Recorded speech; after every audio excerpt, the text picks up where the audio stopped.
Good morning, class. We are back with the new topic.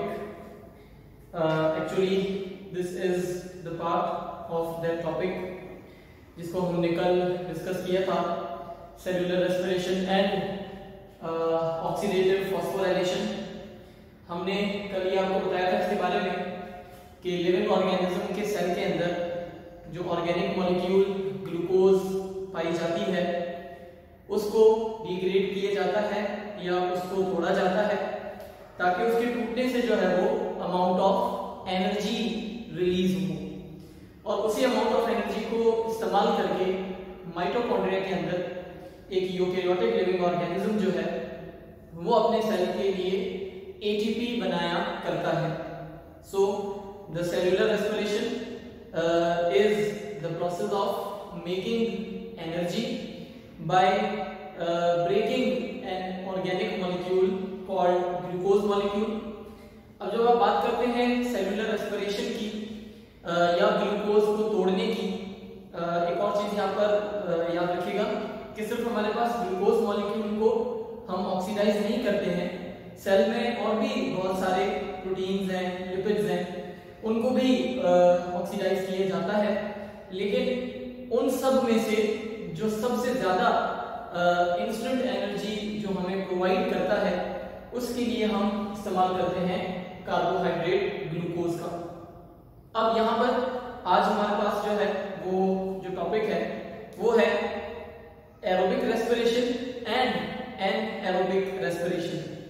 हमारे पास जो है वो लिविंग ऑर्गेनिजम्स मोस्टली जो हैं वो एरोब्स कहलाते हैं, या उनके अंदर होने वाली जो सेलुलर रेस्पिरेशन है वो उनकी एरोबिक रेस्पिरेशन कहलाती है। इन दैट सेंस कि वो अपनी ग्लूकोज को ऑक्सीडाइज जो करते हैं वो ऑक्सीजन की मदद से करते हैं, या आप यूं कह लें कि उन लिविंग ऑर्गेनिजम्स के हर एक सेल के अंदर यहाँ पर भी ये बात याद रखने जैसी है कि ये प्रोसेस जो है वो लिविंग ऑर्गेनिजम्स के सारे सेल्स के अंदर होता है, फिर वो चाहे मल्टी सेलुलर हो या यूनिसेलुलर हो, उस एक सेल के अंदर भी ये प्रोसेस होता रहता है। तो वो लिविंग ऑर्गेनिजम्स जो खुद को एरोब कहलाते हैं या जिनके अंदर एरोबिक रेस्पिरेशन होती है, उसका मतलब यही है कि उन लिविंग ऑर्गेनिजम्स की जो ग्लूकोज है उसको ऑक्सीडाइज किया जाता है with the help of oxygen. बदले में जो है एज अ प्रोडक्ट हमें कार्बन डाइऑक्साइड मिलती है, वाटर मिलता है, और हमारे काम की जो चीज है वो हमें मिलती है एटीपी। क्योंकि ये प्रोसेस जो है वो एनर्जी यील्डिंग प्रोसेस है, तो अगर बात करें एनर्जी के हिसाब से तो it gives lot of molecule of ATP पर सिंगल मॉलिक्यूल ऑफ ग्लूकोज। तो हम आपको ये आगे बताएंगे भी सही कि जब हम एक ग्लूकोज मॉलिक्यूल को ऑक्सीडाइज करते हैं तो फिर कौन कौन से प्रोसेसेस से गुजरना पड़ता है, और फिर फाइनली जो है वो हमारे पास एटीपी की तादाद जो है वो क्या बनती है। जैसे लिखा हुआ है कि aerobic respiration is what in this process there is the breakdown of glucose in the presence of oxygen. यहाँ आप देख रहे हैं कि ग्लूकोज को वो सेल जो है वो ऑक्सीडाइज कर रहा है लेकिन इन द प्रेजेंस ऑफ ऑक्सीजन। तो जब भी ऑक्सीजन की प्रेजेंस होगी ग्लूकोज के साथ उसको ऑक्सीडाइज करने में, तो it will give you sufficient amount, kind of a ज्यादा अमाउंट जो है वो आपको yield होता दिखाई देगा in a living cell. So this is called हमारा aerobic respiration। जितने भी living organisms हैं, plants हैं, animals हैं, ये जितने भी living organisms हैं ये तकरीबन खुद को एरोबिकली रेस्पायर करवाते हैं। जैसे आपको कल वाली वीडियो में भी हमने बताया था कि प्लांट के पास जो सिर्फ मीजोफिल सेल्स हैं उन सेल्स में दिन के टाइम पर फोटोसिंथेसिस होती है, और इसके अलावा जितने भी प्लांट में और सेल्स हैं उन सब में सेलुलर रेस्पिरेशन हो रही होती है। फिर जब रात हो जाती है या जब सनलाइट जो है वो नहीं होती तो उस कंडीशन में प्लांट के सारे सेल्स जो हैं वो अपने आप को एरोबिकली रेस्पायर करवा रहे होते हैं, उसके बाद एनिमल्स की बात करें तो एनिमल्स में कोई किसी किस्म की फोटोसिंथेसिस नहीं होती, तो उनके जितने भी सेल्स हैं वो दिन रात लगातार कंटिन्यूअसली अपने अंदर जो है वो एरोबिकली रेस्पिरेशन कर रहे होते हैं। तो हमारे पास जितने भी लिविंग ऑर्गेनिजम्स हैं, यहाँ पर हमने मेंशन भी किया हुआ कि it occurs in most of the living organisms. जितने भी लिविंग ऑर्गेनिजम्स हैं उनमें मेजॉरिटी जो है वो आप कह सकते हैं कि मोर देन 90% जो लिविंग ऑर्गेनिजम्स हैं वो एरोबिकली रेस्पायर करते हैं, यानी वो अपने अंदर एनर्जी की जो प्रोडक्शन है वो उनके अंदर ज्यादा होती है। अब आते हैं हम दूसरी रेस्पिरेशन के ऊपर, जिसका नाम एनाएरोबिक रेस्पिरेशन है। इसमें भी ग्लूकोज को तोड़ा जाता है, लेकिन उस ग्लूकोज को तोड़ा जाता है विदाउट ऑक्सीजन, या उस लिविंग ऑर्गेनिज्म के अंदर जो ऑक्सीजन की सप्लाई है या उसके अंदर जो ऑक्सीजन का इनटेक है वो कम है एज कंपेयर टू एरोबिक जो रेस्पायर करवाते हैं खुद को उनके मुकाबले में। तो यहाँ पर लिखा हुआ है it is also the breakdown of glucose molecule, क्योंकि ग्लूकोज मॉलिक्यूल जो है वो एक ऑर्गेनिक मॉलिक्यूल है और ये मॉलिक्यूल हमें इंस्टेंट एनर्जी प्रोवाइड करता है।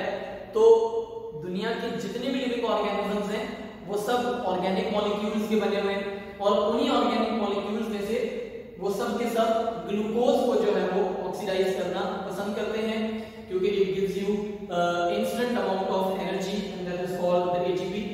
तो इसके अंदर भी हमें एटीपी बनती दिखाई देती है, या वो लिविंग ऑर्गेनिजम्स जो एनाएरोबिकली रेस्पायर करते हैं वो भी अपने अंदर एनर्जी बनाने के ख्वाहिशमंद हैं, लेकिन क्योंकि इन लिविंग ऑर्गेनिजम्स के अंदर ऑक्सीजन का इस्तेमाल बिल्कुल नहीं होता या इनके अंदर ऑक्सीजन का इस्तेमाल कम होता है, किसके मुकाबले में?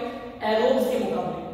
तो फिर ऐसे होने वाली डिग्रेडेशन को या ऐसे होने वाली जो है वो ब्रेकडाउन को हम नाम देते हैं एनाएरोबिक रेस्पिरेशन, और वो लिविंग ऑर्गेनिजम्स कहलाते हैं एनाएरोब्स। अब ये होती किस लिविंग ऑर्गेनिज्म में, क्योंकि मेजॉरिटी ऑफ लिविंग ऑर्गेनिजम्स को आपने बता दी है, तो हमारे पास जो फंजाई हैं उनमें ये प्रोसेस हुआ चाहता है।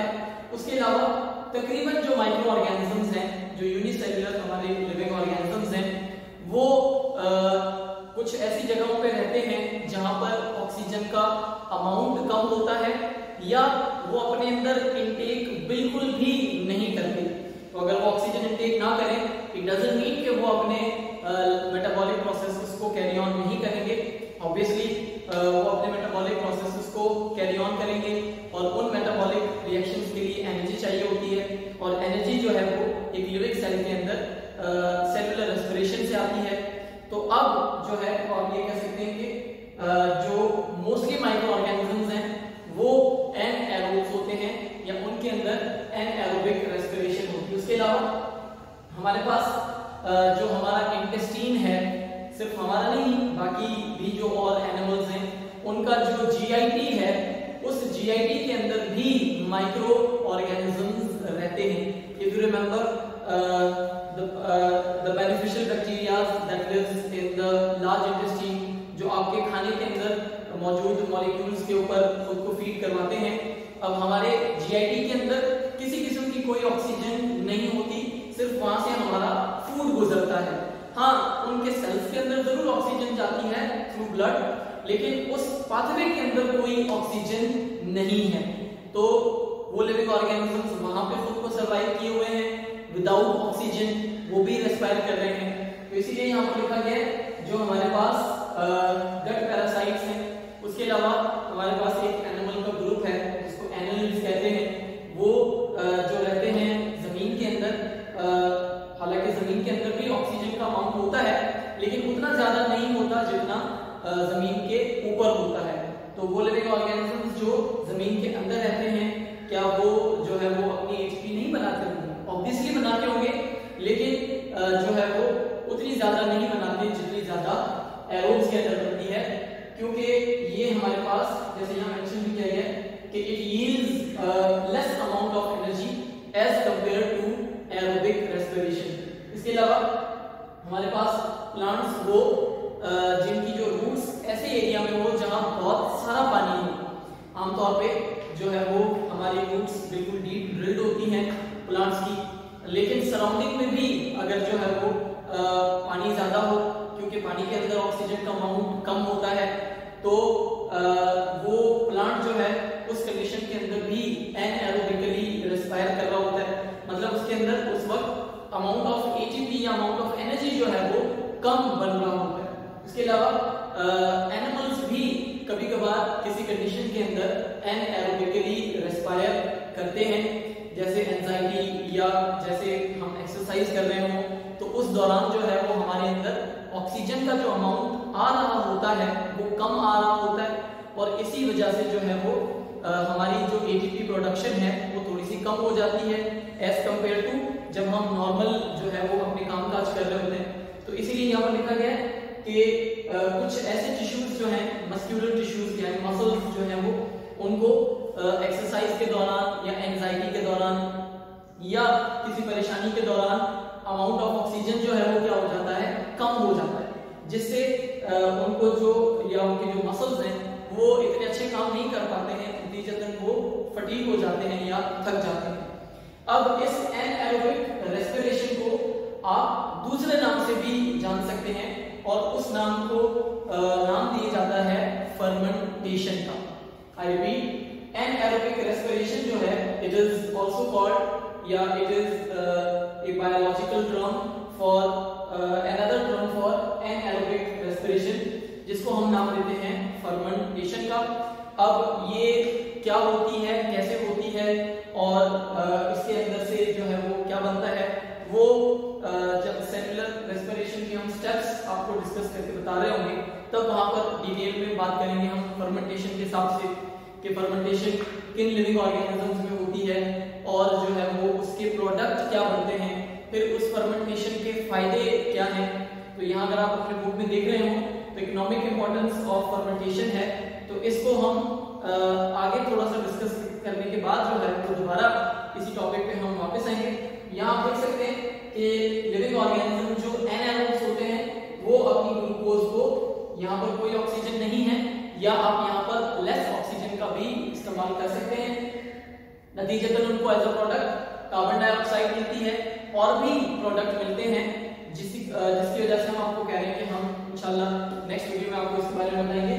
एटीपी की बात करें तो एटीपी जो हमें एरोबिक रेस्पिरेशन में मिल रही है, एरो जो है वो इस बात को शो कर रहा है कि it gives you high amount of energy as compare to energy which is produced inside anaerobic respiration. तो आई एम श्योर आपको एरोबिक रेस्पिरेशन और एनारोबिक रेस्पिरेशन का कांसेप्ट क्लियर हो गया होगा। फिर अगर हम थोड़ा आगे बात करें सेलुलर रेस्पिरेशन की, तो ये जो हमारा प्रोसेस है वो देखने में आपको वन लाइन इक्वेशन नजर आता है। आई रिपीट, ये तो एरोबिक रेस्पिरेशन, क्योंकि मोस्टली लिविंग ऑर्गेनिजम्स जो है वो एरोब्स होते हैं, तो इसलिए हम डिस्कस दोनों को करेंगे, एरोबिक रेस्पिरेशन को भी और एनारोबिक को अभी भी हम कर रहे हैं, लेकिन स्टेप बाय स्टेप भी डिस्कस करेंगे। तो ये आपको दिखने में वन लाइन इक्वेशन है, लेकिन ये जो पूरा काम है यानी हमें जो एटीपी बनके मिलती है वो 3 स्टेप्स में बनके मिलती है। So the very first step is called glycolysis,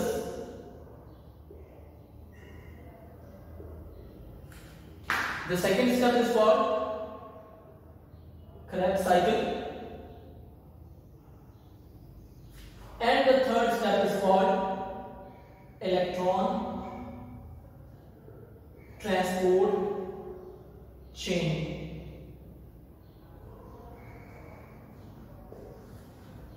These are the 3 steps which occur in the cellular respiration and especially in aerobic respiration. बात करें अगर हम anaerobic respiration की, तो उसमें इन 3 प्रोसेसेस में से जो है वो हमारे पास ग्लाइकोलाइसिस जो है वो हुआ करती है, क्रेब्स साइकिल भी और इलेक्ट्रॉन ट्रांसपोर्ट चेन भी। प्रोडक्शन ऑफ एटीपी की बात करें तो इन दोनों के कंपैरिजन में एरोबिक रेस्पिरेशन जो है वो ज्यादा अमाउंट ऑफ एटीपी यील्ड करता है। तो हम इन प्रोसेसेस को डिटेल में डिस्कस करेंगे कि हमारी एक ग्लूकोज मॉलिक्यूल के साथ क्या होता है, ऑक्सीजन कैसे रिड्यूस होता है, ग्लूकोज कैसे ऑक्सीडाइज होती है, कार्बन डाइऑक्साइड कहाँ बनती है, कितनी बनती है, वाटर जो है वो कहाँ से बन के निकल रहा होता है, और फाइनली हमारे पास एटीपी का अमाउंट जो है वो क्या होता है। तो वो सारी चीजें हम इंशाल्लाह in the next video discuss करेंगे। This one glycolysis, Krebs cycle and electron transport chain. I am sure आपको ये टॉपिक समझ आया होगा। हम आपसे मिलेंगे इंशाल्लाह नेक्स्ट वीडियो में। Thank you very much.